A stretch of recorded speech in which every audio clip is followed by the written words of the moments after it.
എന്നെ കൊന്നടങ്ങുമെങ്കിൽ അത് ചെയ്തോളം പറയാനാ ഞാൻ ഇങ്ങോട്ട് വന്നത്. അമ്മ അടുക്കളയിൽ കറുക്കത്തി ഉണ്ടെങ്കിൽ എടുത്ത് അയാളുടെ കയ്യിലേക്കും കൊടുക്ക്. ഇയാൾ എന്നെ അങ്ങ് കുത്തി കൊല്ലട്ടെ. നീ എന്താടി ഉരുൾപൊട്ടൽ പോലെ കേറി വന്നിട്ട് പായി തോന്നിയതൊക്കെ വിളിച്ചു പറയുന്നേ? അതിന്റെ കാരണം എന്താന്നൊക്കെ നിങ്ങൾക്ക് രണ്ടുപേർക്ക് നന്നായിട്ട് അറിയാം. അതിനേക്കാൾ നന്നായിട്ട് നിങ്ങളുടെ മോനും അറിയാം. തോമസ് സാറിന്റെ വീട്ടിൽ നിന്ന് എന്നെ കുറച്ച് ഗുണ്ടകൾ തട്ടിക്കൊണ്ട് പോയെന്ന് ഞാൻ അമ്മയോട് പറഞ്ഞില്ലേ? അവരെ വിട്ടത് ഇങ്ങേരാ, സ്വന്തം മകളെ സന്തോഷിപ്പിക്കാൻ വേണ്ടി.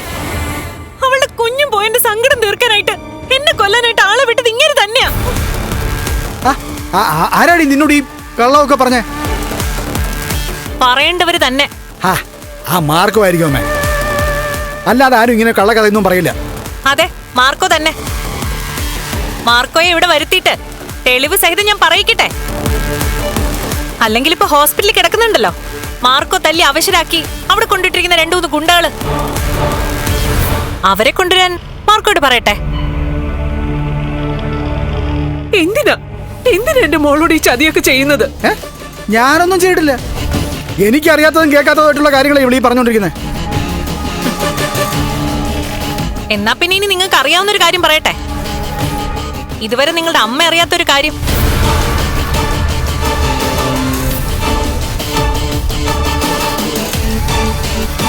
പറ മോളെ, ഇനി എന്തിനാ സ്വന്തം അമ്മയുടെ മുന്നിൽ മകൻ ചെയ്ത പ്രവൃത്തികളൊക്കെ മറച്ചു വെക്കുന്നത്? എടി ഞാൻ അറിയാത്ത എന്ത് കാര്യാടി എന്റെ മോനെ പറ്റി നിനക്കൊക്കെ പറയാനുള്ള? ഒന്നുമില്ലമ്മേ, ഇവളുമാര് വെറുതെ കിനാവ് കണ്ട കാര്യങ്ങൾ ഇങ്ങനെ പുലമ്പിക്കൊണ്ടിരിക്കുക. കിനാവല്ല, ഞാൻ നേരിട്ട് കണ്ടതാ. നിങ്ങളോടൊപ്പം ലോറിയിൽ സഞ്ചരിച്ചപ്പോ നിങ്ങളൊരു ബൈക്ക് ഇടിച്ച് തെറിപ്പിക്കുന്നത്. ഇനി അത് ഞാൻ മുത്തശ്ശിയോട് മറച്ചു വെക്കുന്നില്ല. എനിക്ക് 5 വയസ്സുള്ളപ്പോഴാണ് അത് സംഭവിച്ചത്. ഞാനും ഇങ്ങേരും ഒന്നിച്ചൊരു ലോറിയിൽ യാത്ര ചെയ്യുമ്പോ ഒരു മഴയുള്ളൊരു രാത്രി അമിത സ്പീഡിൽ വന്ന ഇയാളുടെ ലോറി ഒരു ബൈക്കിലേക്ക് പാഞ്ഞു കയറി.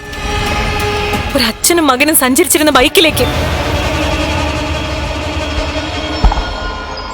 ആ നേരത്തെ 2 ആളെയും വേണമെങ്കിൽ ആ ലോറി തന്നെ ഹോസ്പിറ്റലിൽ എത്തിക്കായിരുന്നു. പക്ഷേ ഈ മനുഷ്യനത് ചെയ്തില്ല.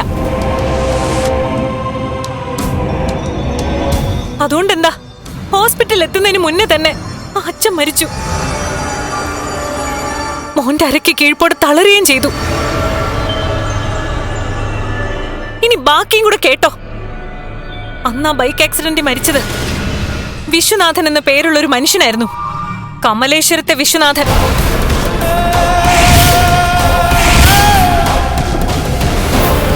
അതായത് കണ്ണേട്ടന്റെ അച്ഛൻ.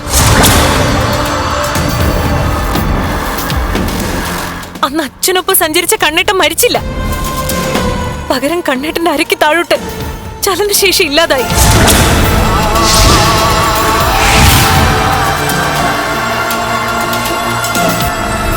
ശരിക്കും പറഞ്ഞ കണ്ണേട്ടന്റെ അച്ഛന്റെ കൊലയാളിയാ ഈ നിൽക്കുന്നത്. വെറുതെ ഒന്നുമല്ല, എനിക്കറിയാവുന്ന ഞാൻ നേരിട്ട് കണ്ട സത്യങ്ങളാ ഇപ്പൊ വിളിച്ചു പറഞ്ഞത്. ഇന്നത് നിങ്ങളുടെ അമ്മയോട് പറഞ്ഞു. നാളെ അത് കണ്ണേട്ടനോട് പറയാനുള്ള ഇട വരുത്തരുത്. അങ്ങനെ അത് പറഞ്ഞു കഴിഞ്ഞാ ഇപ്പൊ പലതും കണ്ടും കേട്ടും ക്ഷമിക്കുന്ന കണ്ണേട്ടൻ ഈ ഒരു കാര്യത്തിൽ നിങ്ങൾക്ക് മാപ്പ് തരില്ല. അറിയാലോ, കണ്ണേട്ടനും അനന്തേട്ടനും ഒക്കെ വക്കീലന്മാരാ. അവര് നിങ്ങളെ ജയിലിലേക്ക് പറഞ്ഞു വിട്ടിരിക്കും. എടാ പ്രതാപ, എന്താ ഞാൻ ഈ കേൾക്കുന്നതൊക്കെ? അതെ, കേട്ടതൊക്കെ പകൽ പോലെ സത്യം. ഇനി ഇങ്ങനെ മനഃപൂർവ്വം ആ അച്ഛനെയും മോനെയും കൊല്ലാൻ ശ്രമിച്ചതാണോന്ന് മാത്രമേ അറിയാനുള്ളൂ.